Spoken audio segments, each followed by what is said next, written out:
Hola, ¿qué tal? Bienvenidos a este podcast llamado Alternativa Práctica, donde estaremos abordando algunos temas que tienen que ver con la iglesia cristiana y lo que sucede a su alrededor, personas y personajes. Espero lo disfruten. Mi nombre es Jorge Gastelum. Sí.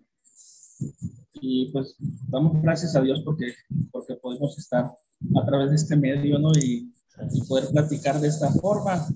Y pues para los que no te conocen, cuéntanos un poco de tu vida, dónde naces, cómo y dónde fue tu formación hasta la preparatoria, la cuestión de tu infancia y hasta ese momento de la preparatoria. Nací en Guadalajara, México. Mis padres estuvieron ahí por unos años, pero crecí.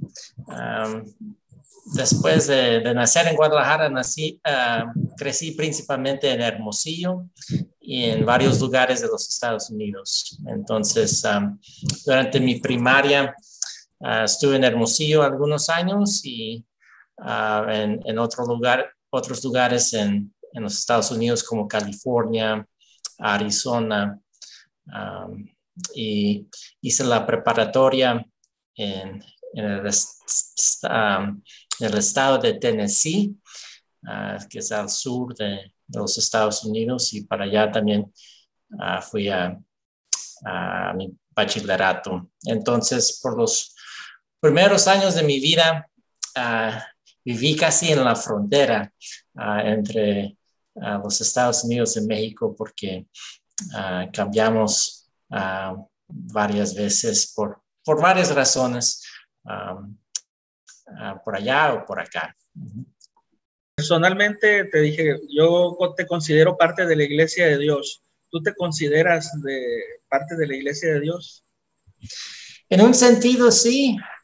Crecí dentro de esta denominación. Fue formado en esta iglesia. Conocí a Jesucristo en esta iglesia. Fui educado por esta iglesia. Entonces, en muchos sentidos, sí. Actualmente no soy formalmente parte de la iglesia porque para mi vocación principal es ser profesor. Entonces, me encuentro en el contexto en donde puedo trabajar en esta vocación y en las oportunidades que se presentan también para administrar. Eso ha sido en gran parte en otra iglesia, pero en muchos sentidos sí, me identifico y me considero como uno que tiene una gran herencia en la iglesia de Dios. Y lo otro es, ¿cómo decides estudiar teología y en dónde estudiaste teología? Mi licenciatura es en psicología. Y luego fui a un seminario en los Estados Unidos. Los seminarios típicamente son al nivel de maestría. Entonces fui para una maestría en el seminario de la Iglesia de Dios en Tennessee y luego estudié para mi doctorado en la Universidad de Duke, donde me encuentro actualmente como profesor, porque me interesó bastante la facultad y el enfoque de esta facultad. Y uno de los enfoques es que hay un gran deseo de integrar lo académico con lo eclesial. Es decir, que la teología se estudia, se escribe en servicio a Dios y a la iglesia de Dios en una manera general, al pueblo de Dios. Entonces, no todos los programas de teología enfatizan eso. Entonces, fue un programa que me interesó bastante por eso y también por la facultad. Y fue una decisión muy buena porque la formación era tanto de que todavía reflejo y y siento todas esas enseñanzas y experiencias que tuve en el programa. Entonces fue un programa muy bueno para mí. Por la gracia de Dios que fui aceptado, porque es difícil ser aceptado en un programa como este, pero fue de gran beneficio para mí y pienso también para las comunidades que es en mi ministerio. Muy interesante porque por lo que estás diciendo, por lo que en la cuestión de ya que terminas tu programa doctoral y no sé qué es lo que haces después de años aquí en México como maestro, sí, en CEVIME, ¿cuáles eran tus expectativas para en cuanto a la institución? Si las cumplieron. Ya cuando logré cumpliendo esas dos fases, luego tuve la oportunidad para escribir mi tesis doctoral. Y para eso uno no necesita, necesariamente no necesita estar en el lugar localizado para escribir. Ahora sí ayuda bastante tener la biblioteca, pero en ese momento pensé que sería oportuno para regresar a México y a servir unos años cuando estuve terminando mi doctorado. Entonces estuve en México por 3 años en CEVIME y 1 año y medio de los 3. Entonces la mitad del tiempo también estuve escribiendo mi tesis doctoral. Ahora fue una bonita experiencia en muchos sentidos estar en CEVIME. Conocí a varios estudiantes de no solo México, pero de otras partes de Latinoamérica, y eso fue una experiencia bonita. Estuve con mis padres durante ese tiempo, que fue bueno. Nació mi hija en Hermosillo, entonces ella es mexicana también. Y para mí fue una experiencia importante de saber qué tipo de maestro soy y cómo manejo ese papel de ser profesor o maestro. Entonces, me encontré pensando de mis maestros del pasado y cuáles de ellos podrían ser mis modelos. Y 1 o 2 fueron bastante importantes para formar mi identidad como maestro. Y hay varios estudios que hablan de que la enseñanza es algo muy distinto. Es en gran parte un arte, no tanto una ciencia. Sí hay aspectos que se puede decir son como ciencia, como la evaluación y otras cosas, pero la asesoría. Pero para poder comunicar y también relacionar con los estudiantes, entenderlos, para comunicar efectivamente,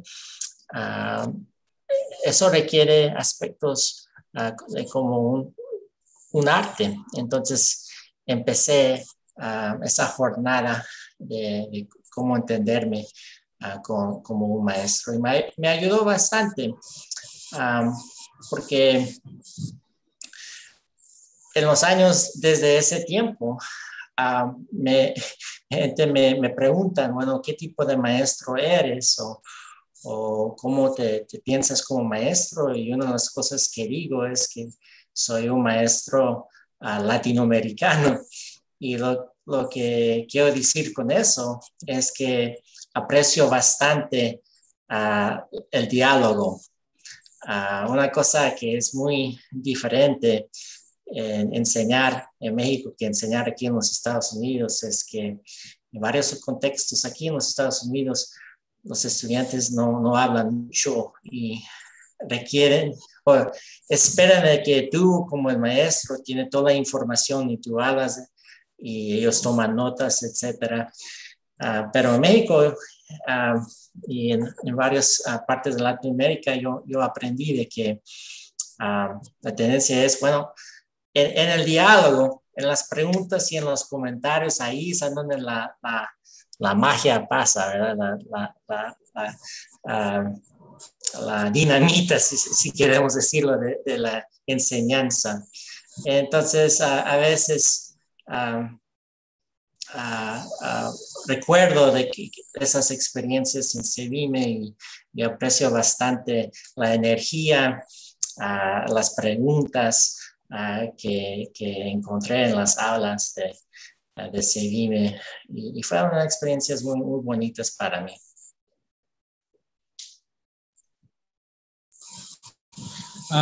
Yo recuerdo, bueno, me acuerdo de muchas cosas y a mí me tocó muy poco mirarte ahí en Sevime. Yo estaba estudiando, yo entré en el 2006 a la licenciatura ahí. Sí.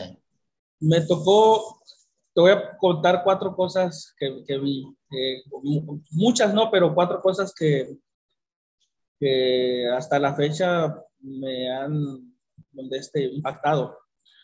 Uno fue que nos diste una clase a nosotros junto con otro grupo sobre algún tema de teología y me impactó precisamente esa claridad de ideas y cómo nos la transmitiste de una forma pues muy clara, o sea, como si fuera muy sencillo y pues realmente no es tan simple ni tan sencillo, ¿no? Y sí había ese diálogo.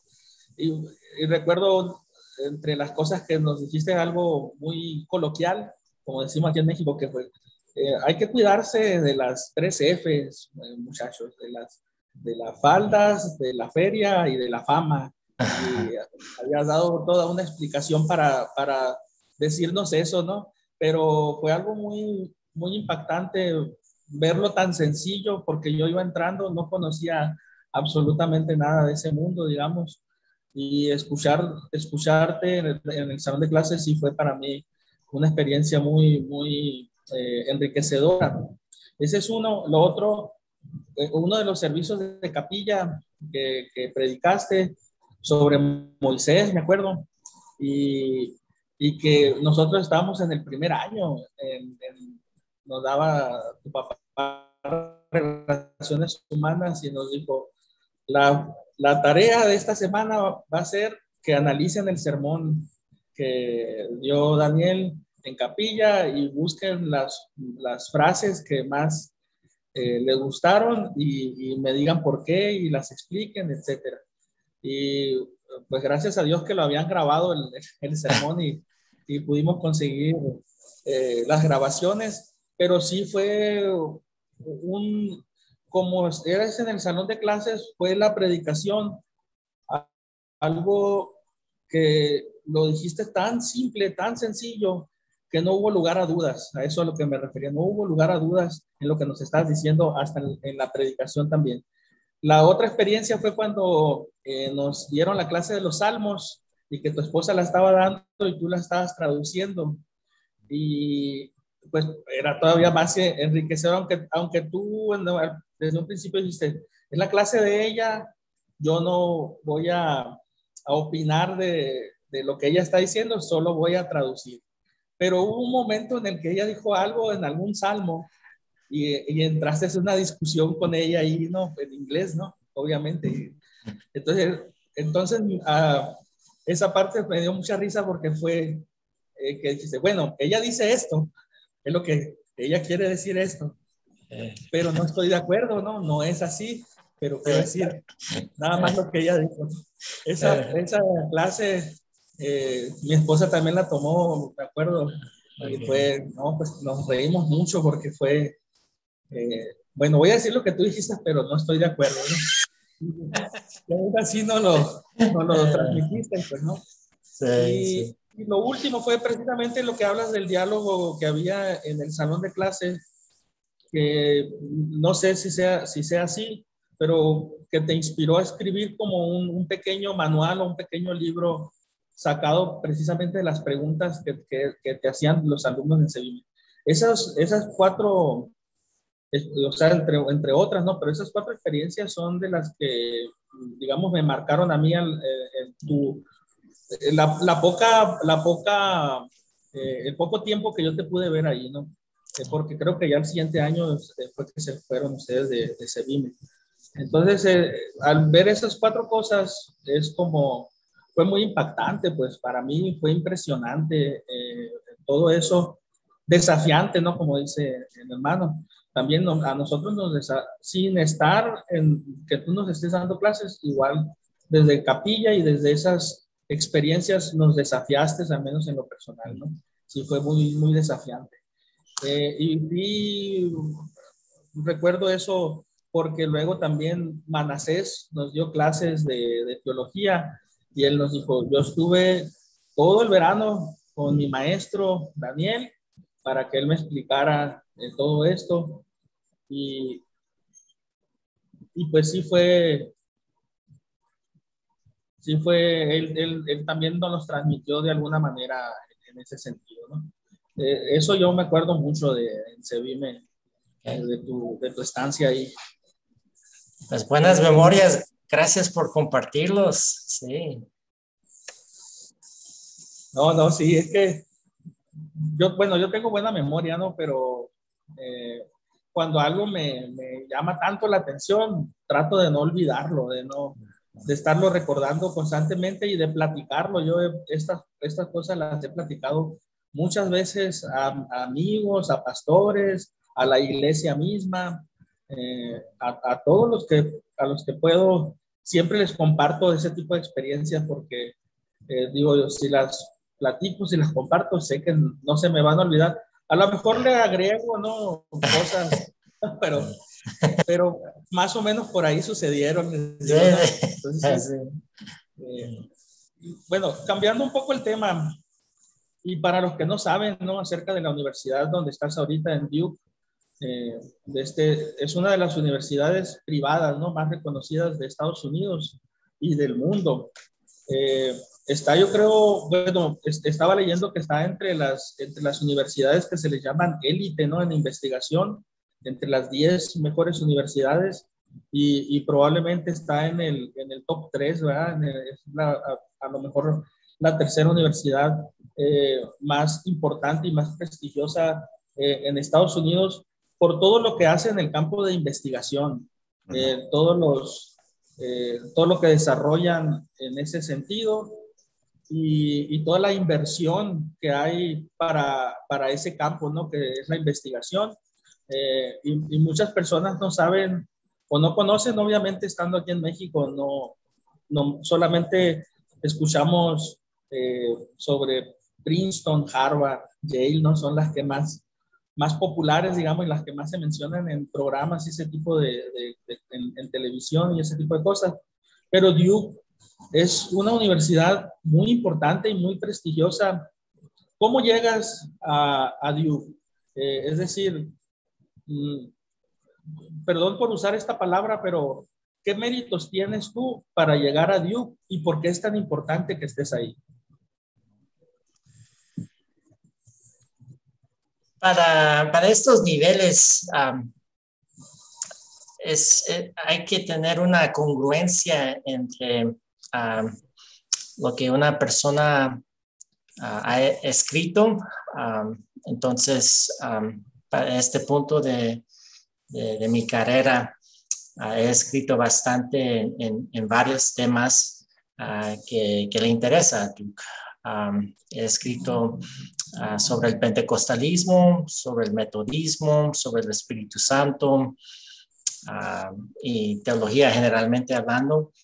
Y esas áreas le interesaba a Duke para tener a alguien que podría enseñar clases en estas áreas, etc. Entonces, es una combinación entre lo que logra una persona y lo que la institución quiere como parte de la facultad. Entonces, fui invitado para aplicar y tuve que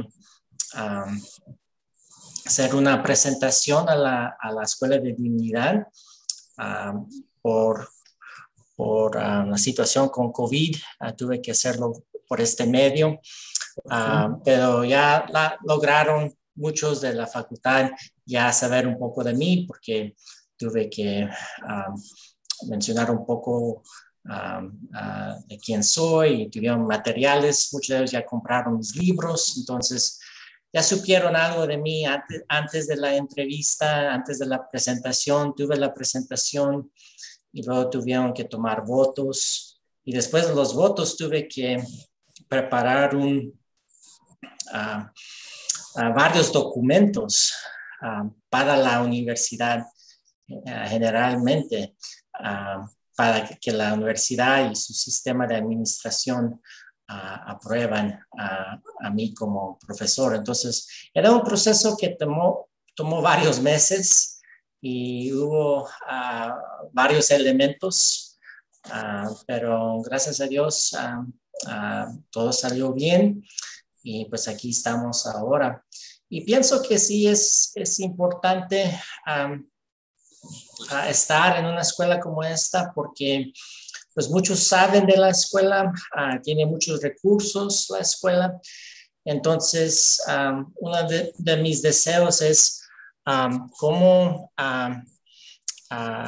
utilizar esta institución para tocar a varias personas, no solamente aquí en Carolina del Norte, pero por todo el mundo. Entonces, gloria a Dios que hay estos recursos. Ahora, ¿cómo podemos utilizarlos para el bien del reino de Dios?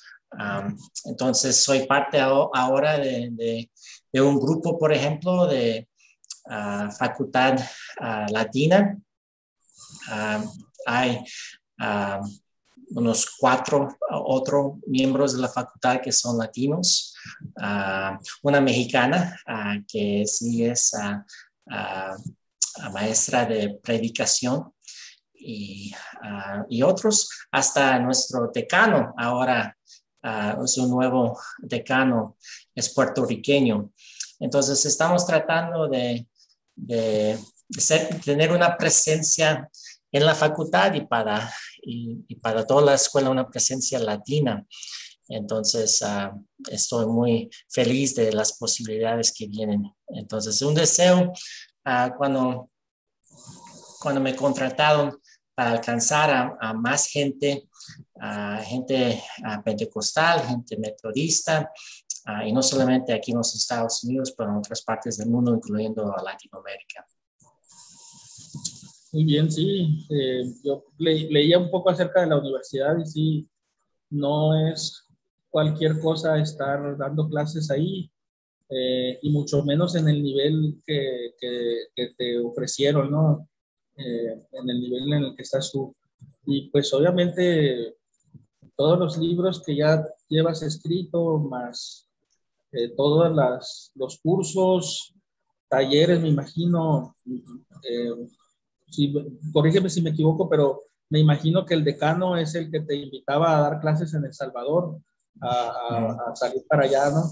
Que también es parte de eso, pues, ¿no? Parte de la experiencia que ellos mismos están viendo que tienes para estar ahí en esa universidad. Entonces sí ha sido un camino recorrido que te lleva a estar en ese lugar, y que realmente pues lo mereces, ¿no? Estar ahí. Tienen los méritos para... Por eso digo, no quería usar mucho esta palabra, pero realmente los tienen los méritos para estar ahí en Duke, ¿verdad?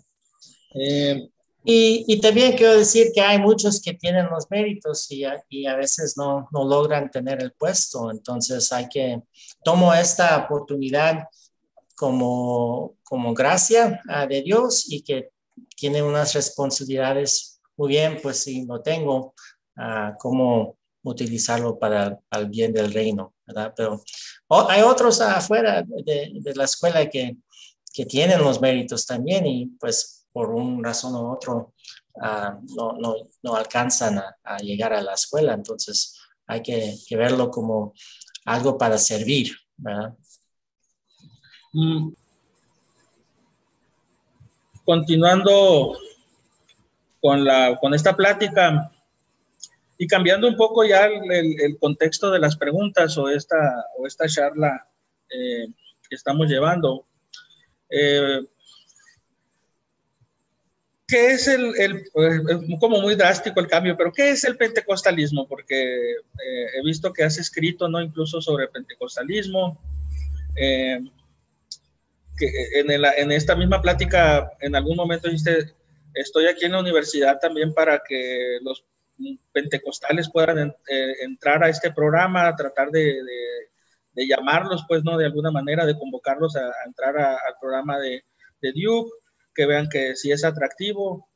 Es una universidad metodista, hasta donde entiendo, y realmente no sé mucho del metodismo, pero cómo está en este tiempo, pero sí del pentecostalismo, porque pues nací y he crecido en esta iglesia, ¿no? Pentecostal, pero ¿qué es el pentecostalismo para ti? Hay varias maneras de definirlo. En uno de mis libros hablo de que es una tradición mística y cada palabra tiene una gran importancia para decir que es una tradición. Es decir, que por el latín se habla de dar. Es decir, que uno tiene algo y lo da. Y parte de esta dinámica es el aspecto intergeneracional, ¿verdad? Que uno lo da a sus hijos y luego sus hijos le da a los hijos de ellos, y etcétera. Entonces, es una tradición que implica comunidades, implica tiempo.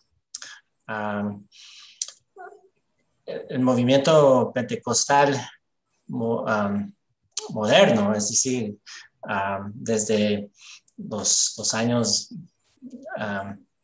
1906, algo así, de la calle de Azusa en Los Ángeles.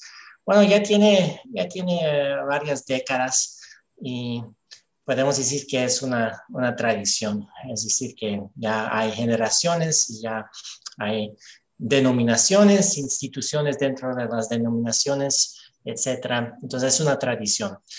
Y enfatizo también el aspecto místico, porque esta es una categoría que ayuda a ambos pentecostales y los que no son pentecostales entender parte de lo que está pasando. Porque en enfatizar lo místico estamos hablando del encuentro con Dios en una forma transformadora, una forma poderosa, donde hay cambio y hay una urgencia para la misión y para testificar, evangelizar, etc. Y ahí podemos ver un poco de las dinámicas de Hechos capítulo 2, cuando hay el día de Pentecostés, y desde ese momento en Jerusalén hay varios que van por todo el mundo a predicar, porque tuvieron un encuentro que fue impactante y que le dio una urgencia para ir a evangelizar, etc.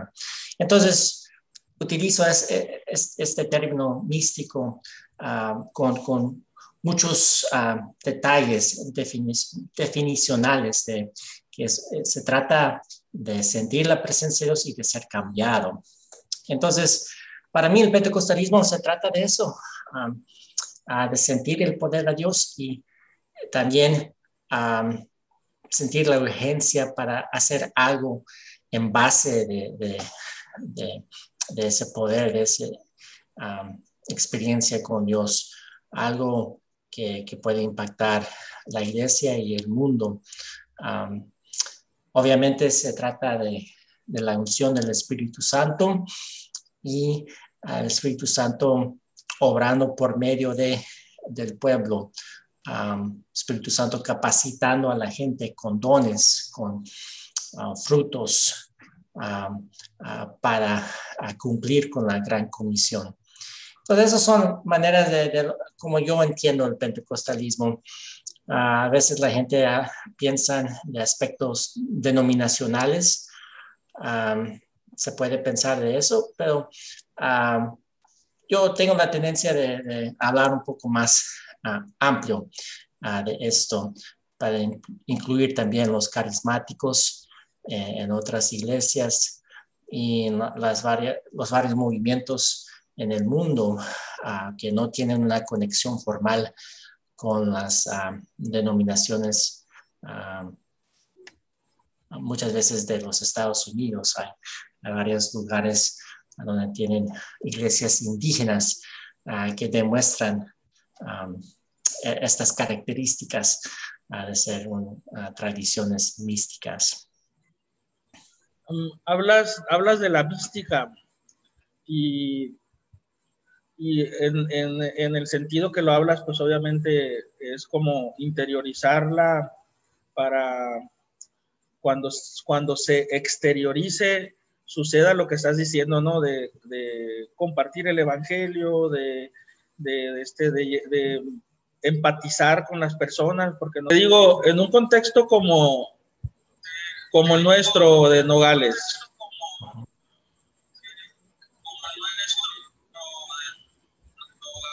Que es una ciudad de paso. ¿Cómo contextualizaríamos la mística de la que tú estás hablando? Es una ciudad donde hay mucho migrante, todos quieren estar en Estados Unidos. La gente que es originaria de Nogales es la segunda generación, ¿no? Porque ya la primera generación o venía del centro y sur del país para cruzar al otro lado. Entonces, en ese sentido, ¿cómo lo contextualizas? Sí, pienso que parte del proceso de contextualizar es ver a la Biblia cómo se maneja, si se maneja este término. Y es una palabra que sí, Pablo lo maneja en varios de sus epístolas, hablando de varias cosas, pero principalmente de Jesús.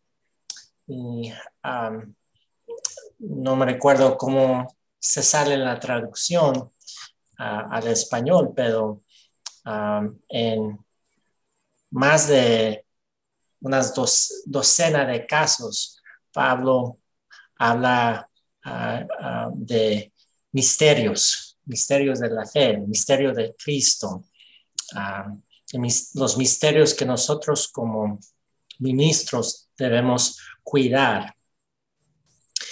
Entonces, tiene un trasfondo bíblico este término, y parte de cómo manejarlo, cómo contextualizarlo, es decir algo como, bueno, si uno siente a Dios en su corazón, si uno siente el poder de Dios en un contexto de adoración, en un contexto de un servicio, no es necesariamente el caso que vamos a entender todo de lo que está pasando. Parte de la ventaja de utilizar el lenguaje del misticismo es decir que hay aspectos del corazón, hay aspectos que son más allá de los términos que tenemos. Entonces, cuando una persona siente la presencia de Dios, del Espíritu Santo en sus vidas, es normal y es parte del proceso de a veces no saber cómo manejarlo, cómo entenderlo. Eso es porque necesitamos una comunidad de discernimiento para ayudarnos en esto. No debemos tomar decisiones rápidas, pero con tiempo pero Dios puede comunicar, Dios puede hablar por medio de varias cosas, y eso es parte de cómo Dios se manifiesta. Entonces, para mí, eso es como yo pienso de este lenguaje. En el libro que mencioné antes, tomó la decisión intencional de decir una tradición cristiana mística, ¿verdad? Hay que mencionar que estamos hablando de un misticismo dentro del cristianismo, no estamos hablando de un fenómeno de las religiones del mundo, porque sí, hay algunos que también utilizan el término. Nosotros como cristianos manejamos este término porque sí es parte de la tradición cristiana por Pablo y también por otros en la tradición del cristianismo. Hay varios padres y madres de la fe que se pueden decir que fueron místicos. Entonces también a lo mejor aprendiendo un poco de ellos. Cuando nosotros como ministros estamos predicando, posiblemente los ejemplos que mencionamos pueden ser algunas de estas personas, ¿verdad? Teresa de Ávila o otros santos, se puede decir santos de la fe, personas que tuvieron un impacto no solamente en su tiempo, pero después para cristianos. Estos pueden ser algunos de nuestros modelos y podemos decir que ellos también fueron místicos, porque en la alabanza, en la oración, en leyendo las escrituras, vivieron un tipo de espiritualidad muy profundo. No se trata simplemente de una experiencia que viene y luego se va. Estamos hablando de una vida constante, algo que impacta a la persona de una manera muy profunda y luego que tiene un impacto para otros. Eso es importante también porque una de las dificultades con el pentecostalismo a veces es que enfatizamos muchas veces tener una experiencia, pero no enfatizamos para qué tenerlo. Es simplemente para que nosotros como cristianos disfrutamos la experiencia. No creo que eso es el valor principal. Puede ser parte, pero no es el valor principal de tener esta experiencia. Cuando Dios obra, obra con propósitos que son más allá de nuestros intereses personales, ¿verdad? Entonces, pensarlo así.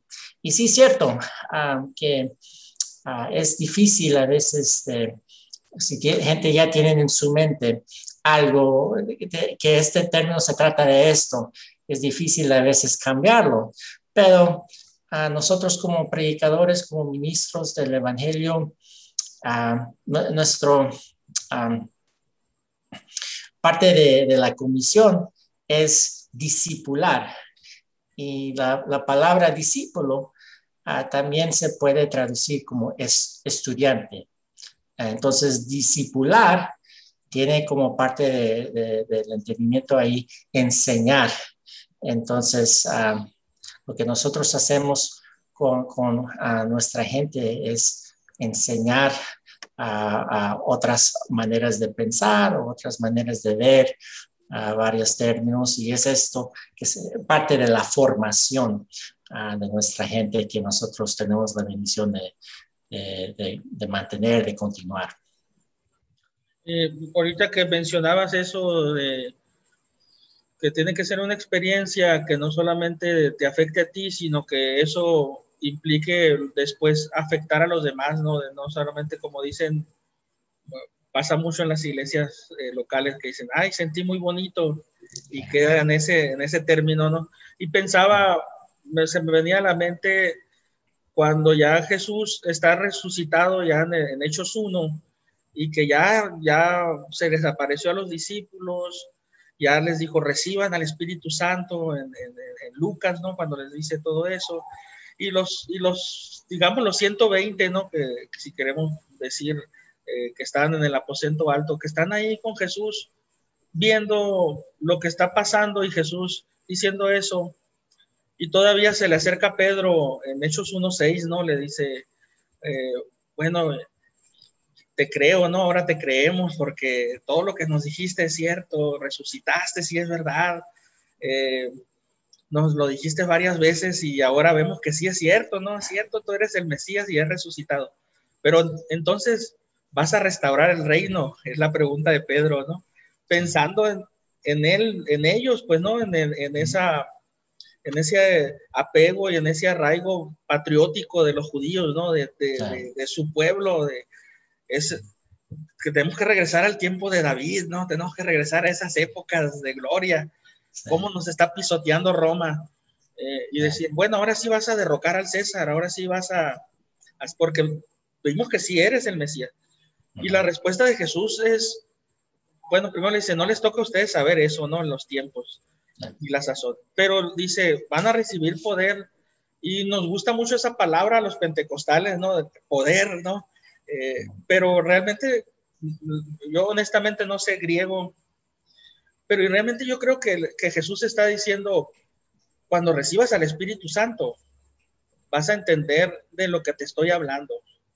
Va a haber ese cambio que necesitas tener, eso que estás mencionando tú, se interioriza y se hace una experiencia personal para luego hacerla grupal, para que ya no te importe, que no te importe tú mismo, pues tu propia persona, sino ahora te está importando otras cosas.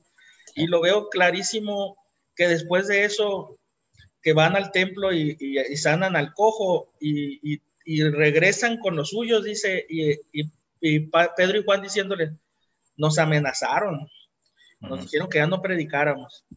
Y como, ¿qué vamos a hacer? Y ellos oran y dicen, Señor, están respirando amenazas y nos están diciendo esto y esto otro, pero te pedimos que nos permitas hablar con denuedo tu palabra, que se hagan sanidades, que se hagan prodigios y milagros en el nombre de tu Hijo. Y la respuesta de Dios en ese momento es otra vez derramar el Espíritu Santo, ¿no? Llenarlos de nuevo. Entonces, siento que lo que está diciendo es eso, que necesitamos nosotros entender para qué dejó al Espíritu Santo el Señor en ese sentido de la llenura, de lo que nos gusta a los pentecostales, de hablar en lenguas, de sanar enfermos, de echar fuera demonios, que las puertas del infierno no prevalezcan, pero no en un sentido de espectáculo, de show, sino en ese sentido que ayuda. ¿En qué va a ayudarle a mi vecino que yo tenga esto? Pues no. No sé si sea algo así lo que está. Sí, definitivamente. Dame un momento aquí.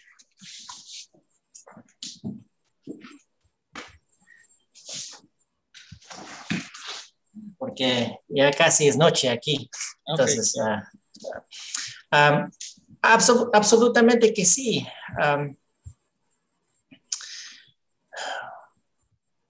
Todos queremos tener una experiencia con Dios, todos queremos sentir a Dios y saber que Dios nos ve y que es parte de nuestra vida. Y una de las cosas que yo tomo muy serio es que obviamente Dios está interesado en nuestras necesidades. Pero Dios no necesariamente está interesado en darnos todo lo que queremos, ¿verdad? Entonces Dios sí, por medio de las enseñanzas de Jesús, otra vez en el Sermón del Monte, Dios va a cuidarnos, Dios va a proveer para nuestras necesidades, pero si distinguimos entre necesidades y deseos, y cuando vemos pues cuáles son nuestros deseos, Dios no necesariamente está interesado en nuestros deseos, porque Dios tiene una misión para el mundo. Dios tiene propósitos para cumplir su obra en el mundo y Dios quiere incluirnos en ese proceso, pero eso se trata más de mí o de cualquier otra persona. Entonces, yo pienso que una cosa importante a hacer es que si uno va a la iglesia o a una conferencia o un evento y siente profundamente la presencia de Dios y posiblemente a una palabra, etcétera, una de las primeras cosas que debemos pensar y preguntar es, ¿y ¿cómo puede esto ser a servicio para otros? ¿Verdad? Porque eso es parte de ser discípulo de Jesús, es servir a otros. La vida de Jesús fue una vida de servicio. Y si tomamos en cuenta las palabras finales de Jesús ahí sobre la cruz, pues podemos decir que el Padre no le dio todos los deseos de Jesús, ¿verdad? Porque murió y estaba sufriendo. Entonces, todo eso para decir que si servimos un Señor crucificado, tenemos en un sentido vivir vidas que también son crucificadas. Y estoy manteniendo esta metáfora para decir que no se trata solamente de nuestros deseos, se trata de los deseos de Dios. Y parte del proceso de crecer en Cristo es que los deseos de Dios se convierten en nuestros deseos y que queremos cumplir la voluntad de Dios y estar caminando por los pasos de Jesucristo. Y eso en este proceso nos parecemos más y más como Jesucristo, y eso es el propósito del discipulado. Así es. Y ya lo último, una palabra, un consejo, algo que tú quisieras decirle a las personas o a la generación que viene detrás de nosotros, esa generación que son de 30 años hacia abajo, en lo que tiene que ver con la iglesia, en lo que tiene que ver con su espiritualidad, y en lo que tiene que ver con lo que me estabas diciendo ahorita sobre el pentecostalismo? Algo que quisieras decirles. Es un gran privilegio ser ministro y servir en la iglesia. Si uno siente esa vocación para ser pastor o para ser ministro, esto es algo muy precioso y hay que cuidarlo y permitir que Dios lo forma en uno. También hay otras maneras de ministrar a la gente, ayudar a la gente. Entonces, el ministerio no simplemente se trata de un pastor con una iglesia. Entonces, uno puede servir a Dios en otras capacidades, como maestro, como enfermera, podemos decir hasta mecánico, ¿verdad? Y en otros sentidos también. No se trata tanto para mí en el qué, pero en el cómo y para qué. Si uno se encuentra como maestro o como enfermera o otra cosa, ¿cómo podemos servir a Dios y su pueblo en este contexto? ¿Verdad? Y esa es una de las cosas que aprecio bastantemente del movimiento protestante, especialmente, es que todos tenemos un papel para ser, en un sentido, ministros del Evangelio. Entonces, quiero dar la palabra de aliento, palabra de apoyo a todos donde se encuentran, que sí pueden servir a Dios y hacer un impacto para el reino a donde se encuentran. Y nomás permiten al Señor y a la gente que les aman y con quienes tienen confianza para hablarles de cómo Dios puede utilizarles en el reino, ¿verdad? No toman decisiones simplemente individuales, pero permitan a otros para ayudar a cómo discernir la voluntad de Dios en la vida. Eso ayuda bastante también. Muchas gracias, Daniel, por tu tiempo. Ojalá que no sea la primera vez que nos veamos, aunque sea por este medio, para platicar este tipo de temas.